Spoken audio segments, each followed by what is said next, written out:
नमस्कार, मी हर्षास किचन मध्ये तुमचं खूप खूप स्वागत आहे. तर आज आपण महाराष्ट्रात बनणारा प्रत्येक घरात बनणारा पदार्थ बघणार आहोत, ते म्हणजे पोहे.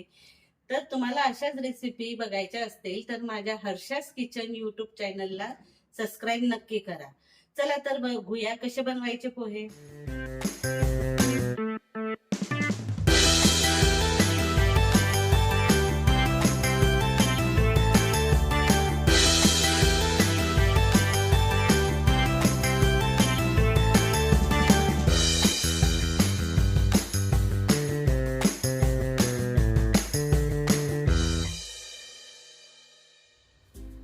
कांदा पोहे बनवण्यासाठी मी हे थोडे जाड पोहे घेतलेले आहेत.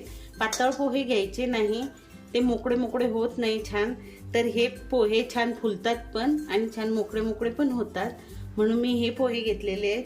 तर आपण 1 वाटीचं प्रमाण घ्यायचं, एका माणसाला 1 वाटी, अशा प्रमाणे मी 6 ते 7 वाट्या पोहे घेतलेले, ते 6 ते 7 लोकांसाठी. चला तर आपण आता हे स्वच्छ धुवून घेऊया. पोहे मध्ये एक्स्ट्रा पाणी टाकायचं.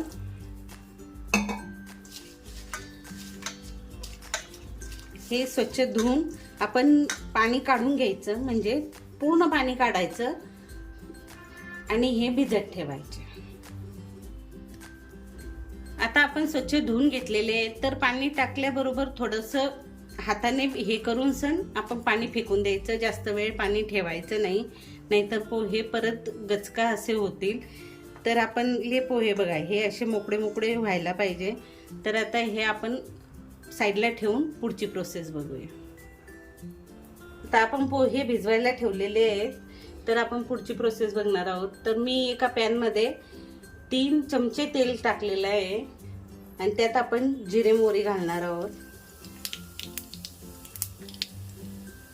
आणि शेंगदाणे आपल्या आवडीनुसार कमी जास्त करू शकता.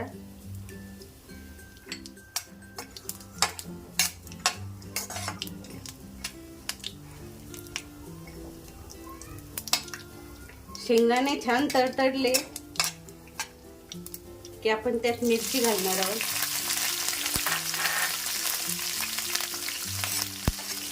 मिरची आपल्या आवडीनुसार घाला. लहान मुलं खात असतील तर कमी घातली तरी चालते.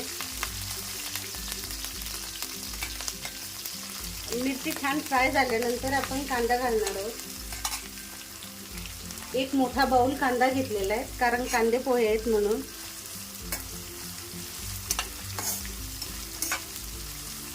आपण हे छान फ्राय करून घेणार आहोत.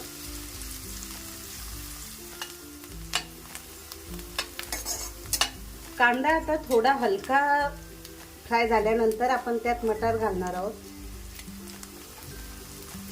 आणि हे छान आपण किंचित असा गुलाबी कलर येईपर्यंत आपण कांदा आणि मटार आपण तळून घेणार आहोत.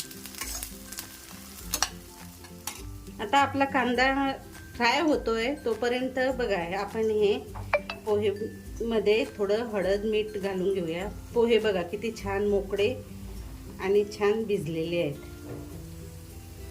तर आपण यात अर्धा चमचा हळद घालणार आहोत आणि चवीनुसार मीठ घालणार आहोत.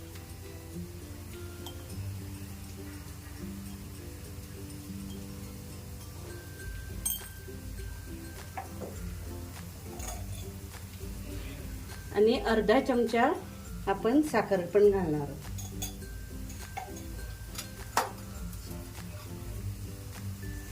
आणि हे छान मिक्स करून घेणार.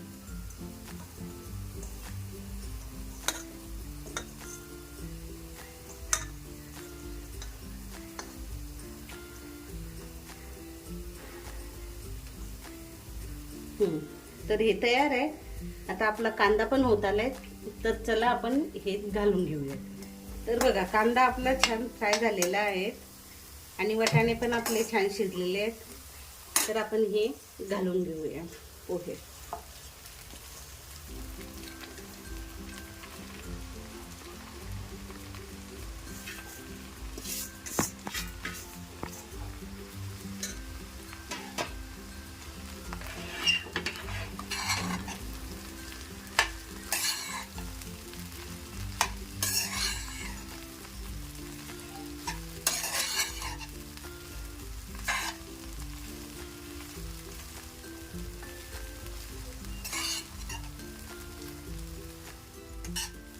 आता हे पोहे आपले छान मिक्स करून झालेले आहेत. आता यावर थोडी कोथिंबीर, आवडीनुसार कोथिंबीर घाला.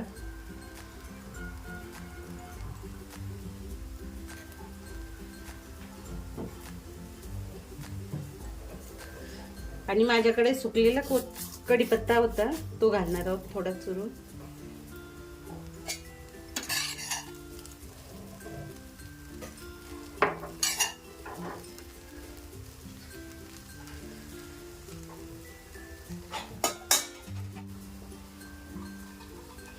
आता आपण यावर एक झाकण ठेवून छान वाफ आणून घेऊया.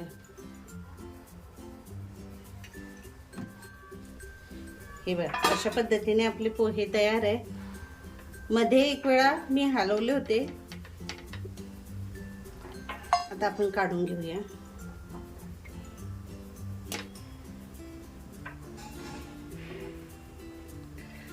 छान वाफाडलेले पोहे आणि चहा, आणि त्यावर एक लिंबाची फोड आणि थोडी कोथिंबीर. तर तयार आहे आपले पोहे. करून बघा, खूप छान होतात अशा पद्धतीने केले की. तर छान गरम गरम पोहे तयार आहेत. गरम गरम पोह्यांबरोबर चहा असली तर आणखीनच मजा येईल. तर कशी वाटली रेसिपी आवडल्यास लाईक करा, शेअर करा, कमेंट करा, सबस्क्राईब नक्की करा. बेल आयकॉनचं बटन दाबा, म्हणजे मी पुढे काय रेसिपी टाकणार आहे हे तुम्हाला नक्की कळेल. चला तर भेटूया पुढच्या व्हिडिओत.